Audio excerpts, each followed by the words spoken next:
Tentunya peristiwa Jumat Agung adalah peristiwa yang tidak akan mungkin terlupakan dalam sejarah kehidupan kita, secara khusus kita sebagai orang yang percaya. Adalah bagian dari peristiwa yang merupakan karya Tuhan, yang menunjukkan begitu besar kasih-Nya itu. Hanya untuk apa? Memberikan anugerah yang namanya keselamatan kepada kita.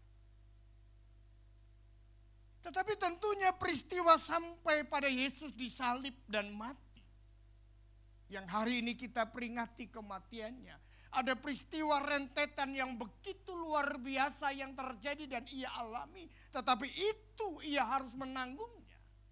Hanya untuk apa? Menjalankan kehendak Bapa.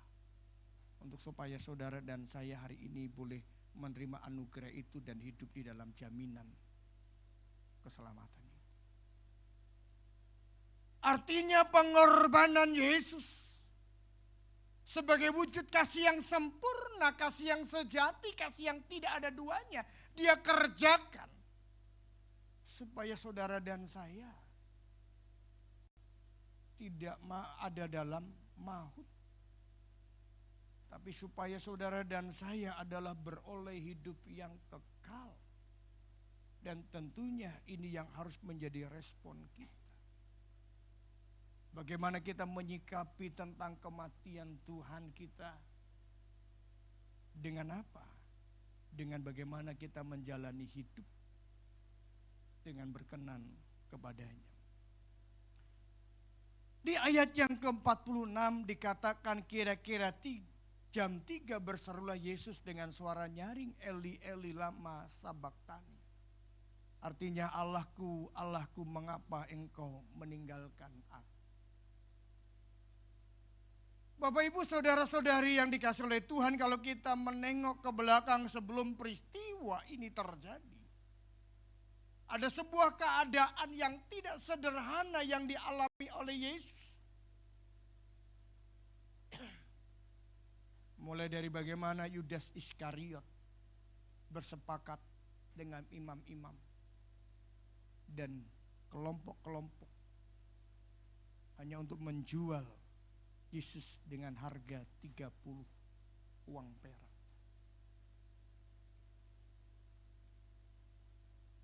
Sebuah nilai yang tidak ada artinya sesungguhnya, tetapi itu adalah bagian daripada peristiwa yang harus terjadi. Kematian yang akan dialami Yesus, tentunya Dia sebagai Tuhan, Dia tahu peristiwa demi peristiwa yang harus Dia tanggung. Maka sebelum Yesus ditangkap, Dia berdoa di Taman Getsemani. Dalam pergumulan, dalam doanya itu, tentunya sesuatu realita yang dihadapi yang tidak mudah. Makanya Yesus berdoa dan meminta para murid itu berjaga-jaga. Kenapa? Karena ada keadaan yang harus Dia alami. Dan apa yang akan dialami adalah sebuah peristiwa tentang penderitaan. Ketika di Taman Getsemani Dia berdoa, peluhnya seperti titik-titik darah. Apa yang terjadi? Sesungguhnya dari sisi kemanusiaan mungkin Ia mengalami sebuah guncangan, tekanan yang begitu berat. Sehingga ketika Dia berdoa, seperti keringatnya adalah tetesan darah. Kenapa? Karena Dia tahu peristiwa yang harus Dia hadapi. Dia tahu penderitaan yang harus Dia tanggung. Dan secara manusia siapa yang sanggup? Tapi di tengah-tengah situasi itu Dia belajar untuk tunduk pada kehendak Tuhan. Karena memang itu peristiwa yang harus terjadi untuk menggenapi janji Tuhan bagi saudara dan saya. Bahkan ketika Dia ditangkap, sebelum disalib Dia dicambuk. Bapak Ibu, dalam budaya Romawi itu ada 2 jenis hukuman cambuk. Yang dibedakan untuk orang Romawi berbeda, orang non-Romawi berbeda. Termasuk Yesus adalah bukan orang Romawi. Kalau orang Romawi cambuknya berbeda dari kayu dan dari ranting-ranting. Tetapi bagi orang yang non-Romawi, ada pegangannya, ada talinya, dan di ujung biasanya itu apa itu, besi atau timah yang diruncingkan, atau tulang-tulang domba yang diruncingkan. Artinya apa? Yesus dikenain hukuman cambuk sebagai orang bukan Romawi. Artinya cambuk yang berbeda. Cambuk itu ketika dipukulkan kepada tubuh, tentunya bagian yang runcing itu akan menempel. Dan ketika ditarik, tentunya akan terjadi sebuah luka. Ada daging-daging yang mungkin ikut tertarik. Dan dia dipukuli, diberikan hukuman yang begitu luar biasa. Itu merupakan bagian dari perjalanan realita kehidupan Yesus. Untuk apa? Memberikan anugerah. Bahkan penderitaannya bukan hanya sampai di situ, dia harus memikul salib dan disalib. Tetapi dia mengerjakan hanya untuk karya yang terindah. Supaya saudara dan saya menerima anugerahnya itu. Supaya iman percaya kita tidak sia-sia. Supaya yang ia kerjakan untuk mengangkat kita, untuk menyelamatkan kita, ini tidak sia-sia. Hanya sederhana yang dia mau. Adalah bagaimana kita menjadi pribadi-pribadi yang menghargai kematian Tuhan.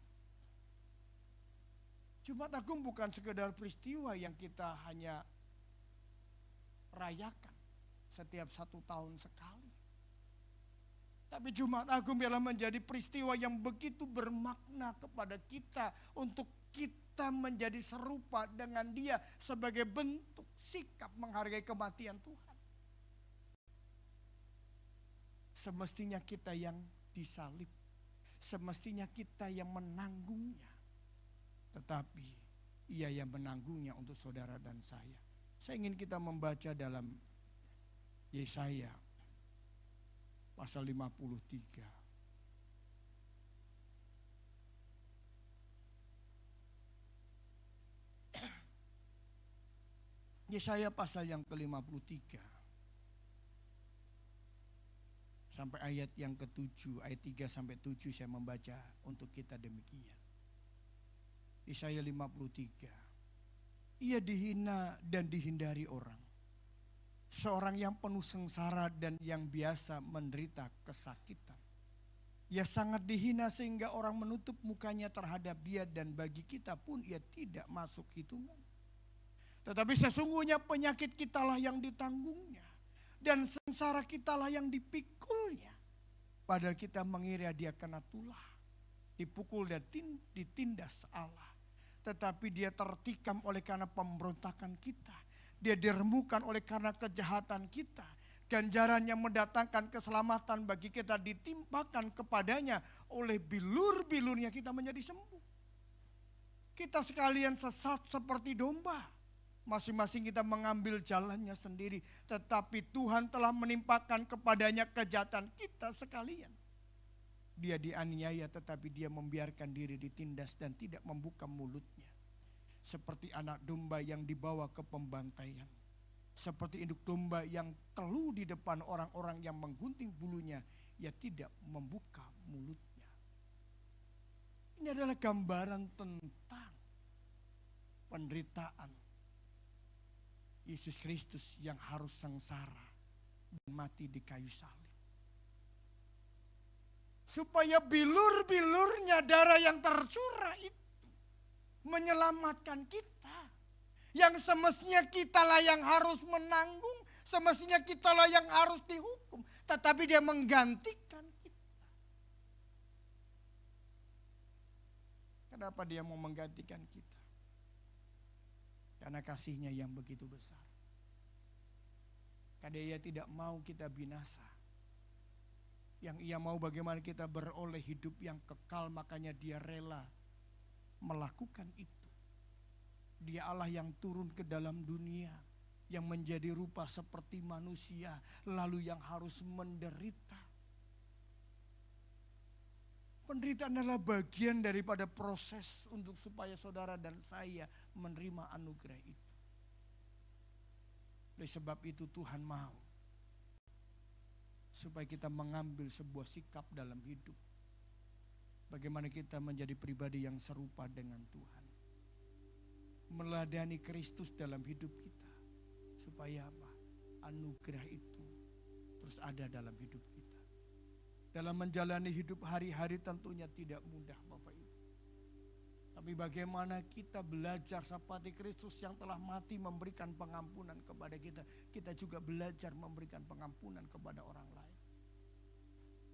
Kematiannya di kayu salib untuk memberi pengampunan kepada kita. Dan dia juga mau kita mengimpartasikan pengampunan itu kepada orang lain.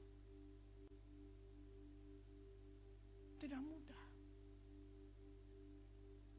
Tapi Tuhan mau dengan kematiannya. Bagaimana Kristus betul-betul mengubah kita. Kekristenan bukan hanya sekedar sebuah agama. Hanya diberikan label kepada orang-orang tertentu yang menjadi pengikutnya. Tetapi bagaimana nilai-nilai Kristus itu yang ada dalam hidup kita, itu yang harus ada. Kematiannya di kayu salib adalah sebagai wujud kasih Kristus yang tidak ternilai. Kasih yang tanpa syarat dan kasih itu yang harus kita miliki. Sebagaimana Kristus rela berkorban untuk kita, bahkan mati di kayu salib. Maka bagaimana kita juga memiliki kasih itu kepada orang lain. Tuhan mau kita melakukan itu. Saya juga bergumul Bapak Ibu. Tentunya Bapak Ibu tahu apa yang saya alami. Tapi juga saya bergumul bagaimana saya juga belajar memberikan pengampunan. Walaupun tidak mudah. Kalau bicara luka-lukanya begitu mendalam. Tapi apakah kita harus berbicara luka terus? Kalau kita hanya melihat pada luka, maka kita tidak akan pernah bisa mengampuni orang lain. Oh, kalau kita hanya melihat bagaimana orang lain melakukan kita begitu luar biasa. Tapi kalau kita terpancing dengan keadaan itu, maka kita tidak akan bisa menjadi berkat bagi banyak orang.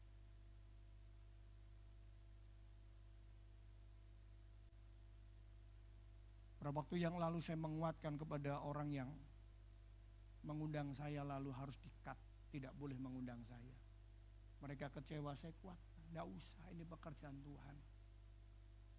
Kamu harus pandang ini loh pekerjaan Tuhan. Pak, kita sudah merancang demikian, enaknya mereka membatalkan Bapak untuk menjadi pembicara. Tidak usah, pusing. Kenapa? Mereka adalah memang mereka pendeta. Memang mereka orang Kristen tapi mereka belum berjumpa dengan Kristus dalam hidupnya. Kenapa? Kalau berjumpaan dengan Kristus itu pasti mengubah. Di dalam hidupnya ada impartasi kasih Kristus yang kemudian diimpartasikan, dibagikan kepada orang lain. Kalau mereka berjumpa dengan Kristus dan memaknai kematian begitu luar biasa, pasti dalam dirinya mengalir yang namanya pengampunan. Oleh sebab itu saya mengajak saudara dan juga untuk saya bagaimana kita dalam hidup. Betul-betul kematian adalah punya makna yang begitu besar. Yang membuat kita berupaya bagaimana menyenangkan hati Tuhan supaya kematian Kristus tidak sia-sia. Kadang-kala saya juga menghadapi ada rekan-rekan, aduh Pak gak usahlah baik-baik lagi. Bapak baik tetap mereka tidak baik. Apakah kita akan menjadi orang yang tidak baik? Tuhan punya rancangan yang indah buat saudara dan saya. Melalui kematiannya lah. Supaya saudara dan saya menjadi serupa dan menjadi berkat bagi banyak orang. Dalam relasi di kita dengan orang lain pasti ada sesuatu yang terjadi. Tetapi mari miliki kasih seperti Kristus yang rela mati, kasih yang tiada duanya. Kasih yang tanpa syarat itu yang ia berikan kepada saudara dan saya. Kalau itu kasih nyata bersyarat mungkin kita tidak akan bisa sanggup mengikuti syaratnya. Kalau kasih Kristus penuh dengan syarat, mungkin dia tidak akan mati di kayu salib. Siapa kita? Siapa saudara dan saya? Tetapi dia rela melakukan itu karena apa? Kasih. Dan ia mau kita juga punya kasih itu, amin. Dalam relasi kita dengan orang lain, apapun yang orang perlakukan kepada kita, ingatlah, Tuhan tidak mau. Tuhan mau apapun yang diperlakukan orang lain, ingat Kristus yang tetap menebarkan kasih itu. Yang tetap dia rela mati di kayu salib. Supaya apa? Supaya kita beroleh kekekalan di dalam kerajaan surga. Kalau Kristus untuk menebus kita, untuk kita ada dalam rancangannya sampai dia menderita dan mati di kayu salib, maka dia mau kita menjadi bagian dalam rancangan itu. Maka kalau kita ingin menjadi bagian dalam rancangan kematian Kristus supaya anugerah itu nyata, menjadilah seperti apa yang ia lakukan. Dalam hidupnya penuh dengan kasih. Dalam hidupnya penuh menebarkan hal-hal yang baik. Dalam hidupnya betul-betul mengalir sebuah pengampunan yang kemudian kita bisa menjadi berkat bagi banyak orang. Lakukan yang terbaik. Pasti Tuhan akan membela kita.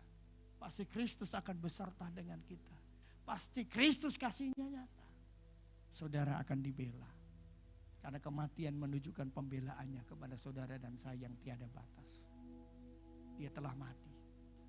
Tetapi kematiannya untuk supaya saudara dan saya menerima anugerah yang besar itu.